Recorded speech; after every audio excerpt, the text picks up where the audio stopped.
नमस्कार, मी रचनाच डेली डायरीमध्ये तुमचं स्वागत आहे. सकाळची सुरुवात अशी काहीशी होती. माझी मेहंदी कशी वाटली कमेंटमध्ये नक्की सांगा. आज होती वटपौर्णिमा आणि वटपौर्णिमा असल्यामुळे मी खूप खुश होते आणि खूप एक्साइटेडसुद्धा होते, कारण आज मला मेकअप करायचा होता. माझ्या मॅम आज मला मेकअप करून येणार होत्या. गाणी म्हणत म्हणत माझं काम सुरू होतं, मिस्टरांशी गप्पा मारत. मग आंघोळ वगैरे करून मस्त अशी रांगोळी काढली. रांगोळी वगैरे काढून छान अशी देवपूजाही करून घेतली. देवपूजा केल्यावर घर अगदी प्रसन्न वाटायला लागतं.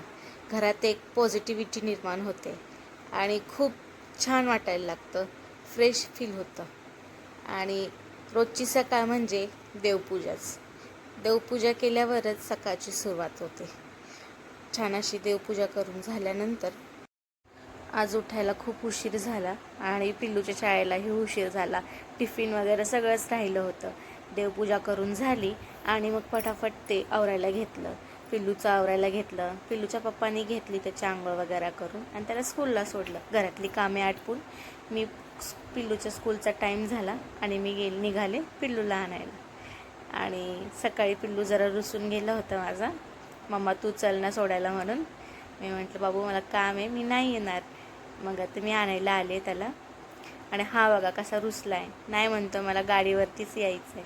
मामा त्याचा अवेलेबल नाही तरी पण तो रडतो आहे, मला मामाच पाहिजे, गाडीवरतीच यायचं आहे. तिथून घरी आलो आणि मी लगेच पार्लरमध्ये आले मेकअप करायला. आणि माझ्या मॅडमने खूप छान आणि सुंदर नॅचरल मेकअप माझा केला होता. मस्त असं कन्सिलर वगैरे लावलं आणि छान असं ब्लेंड केलं. खूप छान आणि नॅचरल मेकअप करतात त्या आणि त्या ऑर्डर्सही घेतात. तुम्हाला जर त्या ऑर्डर द्यायची असेल तर त्यांची ID मी मेन्शन करते, तुम्ही त्यांना DM करा. आणि असा होता माझा फायनल लुक. कसा वाटला ते कमेंटमध्ये मला नक्की सांगा. नॅचरल आणि सिम्पल लुक. आज वटपौर्णिमेचा पवित्र सण. आपल्या संस्कृतीत हा दिवस प्रेम, विश्वास आणि नात्यातील दृढबंधाचं प्रतीक मानलं जाते. प्रत्येक परंपरामागे एक सुंदर भावना असते आणि ती जपणं हीच आपली खरी संस्कृती आहे. वडाच्या झाडाभोवती फेऱ्या मारणं ही फक्त परंपरा नाही, तर त्या नात्यातील विश्वास, प्रेम आणि आयुष्यभर साथ देण्याचे प्रतीक आहे. आपल्या संस्कृतीचा हा सुंदर क्षण प्रत्येकाच्या आयुष्यात आनंद आणि सुख घेऊन येवो. सर्वांना वटपौर्णिमेच्या खूप खूप शुभेच्छा. वटपौर्णिमेची पूजा अशी झाली.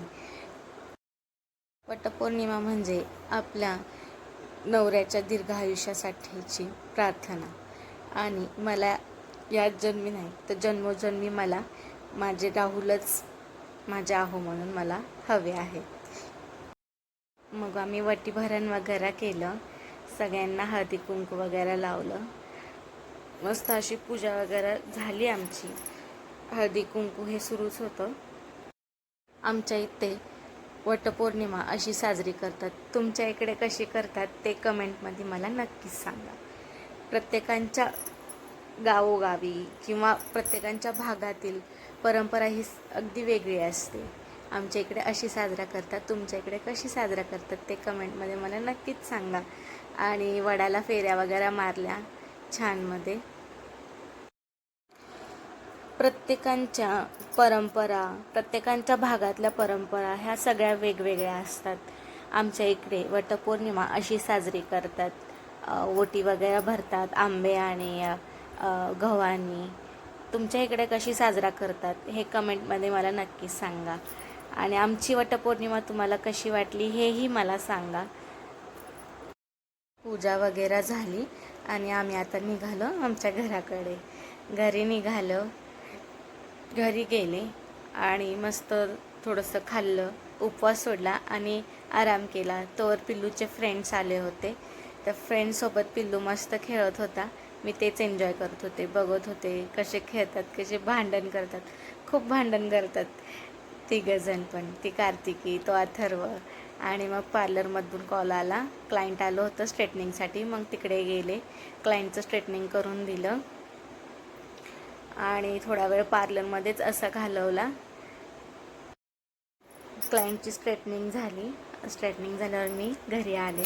घरी आल्यावर संध्याकाळची तीच आपली रोजची तयारी स्वयंपाकाची. स्वयंपाक साधाच केला होता.